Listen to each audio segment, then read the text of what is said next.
હવે વાત કરીએ ભાવનગરની, જ્યાં શેત્રુંજય ડુંગર પર સાવજના સુંદર દ્રશ્યો જોવા મળ્યા. હિન્દુ ધર્મમાં એક લોકવાયકા છે કે જ્યારે માતાજી તપમાં લીન હતા ત્યારે એક સિંહ આવીને માતાજીનું તપ પૂરું થાય તેવી રાહમાં તેમની પાસે બેસી રહ્યો હતો. એવો જ અદ્ભુત નજારો ભાવનગરના પાલિતાણાના શેત્રુંજય ડુંગર પર જોવા મળ્યો, જ્યાં માતાજીના મંદિર પાસે સાવજે ધામા નાખ્યા હોવાનો ફોટો અને વિડીયો સામે આવ્યા છે.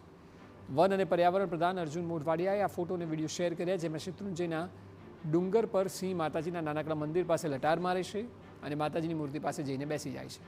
કદાચ આ સિંહ કાળઝાળ ગરમીથી બચવા માટે ગુફામાં બેઠો હોઈ શકે છે, પરંતુ ચૈત્રી નવરાત્રિમાં માતાજીના શરણે પહોંચેલા સિંહનો આ વિડીયો લોકોને પસંદ આવી રહ્યો છે.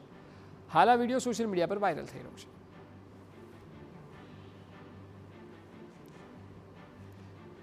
તો પહેલાં સિંહ ત્યાં લટાર મારે છે, ત્યારબાદ મંદિરની જોડે જઈને બેસી જાય છે. જોકે એ વાત પણ છે કે ગરમી અસહ્ય થઈ રહી છે, એટલે બની શકે કે ત્યાં તેને છાંયડો પણ મળ્યો હોય, એ તર્ક પણ હોઈ શકે અને સિંહ જઈને ત્યાં બેસે છે. પરંતુ આ વિડીયો હવે સોશિયલ મીડિયામાં વાયરલ થઈ રહ્યો છે.